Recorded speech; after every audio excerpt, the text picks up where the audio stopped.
മോഡലിംഗോ inaugurations അതൊക്കെ I should proudly tell you because എൻ്റെ അടുത്ത് നേരിട്ട് ഇനോഗ്രേഷൻസ് ചെയ്യാൻ വേണ്ടി എന്നെ വിളിച്ചിട്ടുണ്ട്. അഗൈൻ ലൈക്ക് ഐ സെഡ് എനിക്ക് മെസ്സേജസോ പ്രൂഫോ ഇവർ ആരും എഴുതത്തില്ലല്ലോ, ഫോണിലല്ലേ. എന്നെ ഇനോഗ്രേറ്റ് ചെയ്യുമ്പോൾ അവർ പറയും ഇനോഗ്രേഷൻസിന് വേണ്ടി വുഡ് യു ലൈക്ക് ടു എത്ര കാശ് വേണമെങ്കിലും തരാം, കൂടെ ഇതും കൂടെ ചെയ്ത് കൊടുത്താൽ. അപ്പോൾ എന്നിട്ട് എൻ്റെ അടുത്ത് ഇങ്ങോട്ട് കുറേ ആക്ടേഴ്സിൻ്റെ പേര് പറയും, ഇവരൊക്കെ ചെയ്യാറുണ്ട്. അപ്പോൾ I was like listen bro, അവരൊക്കെ ചെയ്തോട്ടെ, അവർ ഹാപ്പി കൺസെന്റോടെ ആർക്കും എന്തും ചെയ്യാമല്ലോ. യുനോ നമ്മളുടെ പ്രായപൂർത്തിയായ ആർക്കും കൺസെന്റോടെ ചെയ്യാം. ദാറ്റ് ഇസ് അവർ പേഴ്സണൽ ഫ്രീഡം. അവർക്ക് ആഗ്രഹമുണ്ട് അവർ ചെയ്തോട്ടെ. I'm not interested in it.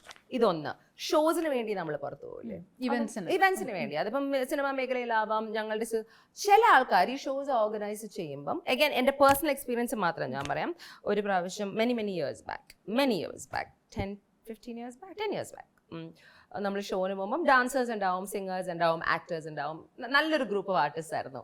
അങ്ങനെ ഞങ്ങളൊരു പ്രാവശ്യം പോയപ്പം ഞാൻ പൊതുവെ ഇങ്ങനെ പോകുമ്പം ഹോട്ടൽസിൽ ഈ ക്രൂവിൻ്റെ കൂടെ താമസിക്കത്തില്ല. ബിക്കോസ് എവിടെ പോയാലും എനിക്ക് എൻ്റെ ഫ്രണ്ട്സ് ഉണ്ടാവും, ഞാൻ അവരുടെ വീട്ടിലാണ് താമസിക്കുക. ആൻഡ് ഓൾസോ ഞാൻ അൺകംഫർട്ടബിൾ ആണ്. ഈ അത്രയും നല്ലൊരു ഇതല്ലെങ്കിൽ നമുക്കറിയാത്ത ആൾക്കാരാണ്. അപ്പം ഞാൻ ഷാർജയിൽ എൻ്റെ ഫ്രണ്ടിൻ്റെ വീട്ടിലായിരുന്നു. ഇവരെല്ലാം അജ്മാനോ അവിടെ എവിടെയായിരുന്നു, ദുബായ് UAE. അപ്പോൾ അവിടെ പ്രാക്ടീസിന് വരുമ്പം എൻ്റെ അടുത്ത് ഡാൻസർ കുട്ടികൾ എൻ്റെ അടുത്ത് വന്ന് പറഞ്ഞു, ചേച്ചി രാത്രി റൂമിൽ വന്ന് മുട്ടുന്നുണ്ട്. ഐ വാസ് ലൈക്ക് ഒരു ഫോൺ വരും. I was like we R little scared. I was like don't answer it എന്ന് പറഞ്ഞു. എന്നിട്ട് ഞങ്ങൾ തമ്മിലൊരു ചർച്ച. ഞാൻ അവിടെ താമസിക്കാത്തതുകൊണ്ട് ഞാൻ ഫേസ് ചെയ്യുന്നില്ല, മനസ്സിലായില്ലേ. എന്നിട്ട് I will tell you this also. അപ്പോൾ ബേസിക്കലി എന്നിട്ട് ആ ഓർഗനൈസേഴ്സ്, ഇത് ഞാൻ അറിയുന്നില്ല, ഇതിന് മുമ്പ് ഓർഗനൈസർ എൻ്റെ അടുത്ത് വന്ന് Ranjani sponsors would like to meet you and take you out for lunch.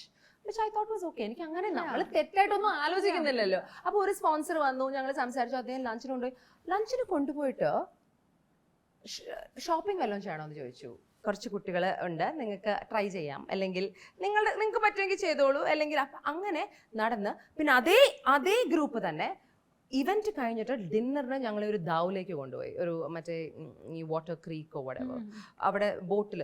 Event കഴിഞ്ഞ് ക്ഷീണിച്ചാണ് ഞങ്ങൾ ഇരിക്കുന്നത്. അത് കഴിഞ്ഞിട്ട് ദേ won't us to go 1.5 hours away ഏതോ ബോട്ടിൽ. അവിടെ പോയി കുറേ ആൾക്കാരെ വിളിപ്പിച്ചു, ലൈക്ക് പബ്ലിക്കിൽ കുറേ ലൈക്ക് ഡിന്നറിന്. അവിടെ ഞാൻ പ്രശ്നം ഉണ്ടാക്കി. ബിക്കോസ് അവിടെ ആൽക്കഹോൾ ഉണ്ടായിരുന്നു. It was not my scene. Okay, so അന്ന് ഞാൻ കുറച്ച് വയലൻ്റ് ആയ എനിക്ക് നല്ല ഓർമ്മയുണ്ട്. ബിക്കോസ് എനിക്ക് ഇഷ്ടപ്പെട്ടില്ല ഒരു ഫീലിംഗ്. ലൈക്ക് ഐ സെഡ്, ഒരു സ്ത്രീ അല്ലെങ്കിൽ നമുക്കൊരു എൻവയൺമെൻറ്റിലേക്ക് കയറുമ്പോൾ നമ്മൾ കംഫർട്ടബിൾ ആണോ നമുക്ക് മനസ്സിലാവും. നമ്മുടെ ഉള്ളിൽ നിന്നും ഒരു കോളിംഗ് ഉണ്ട്, രഞ്ജനി ഇത് ശരിയല്ല. സോ അന്ന് ഐ റിയലൈസ്ഡ് ദാറ്റ് ഇങ്ങനെയും നടക്കുന്നുണ്ട്. അപ്പോൾ സിനിമയിൽ മാത്രമല്ല ഈ ചൂഷണം എല്ലായിടത്തും ഉണ്ട്.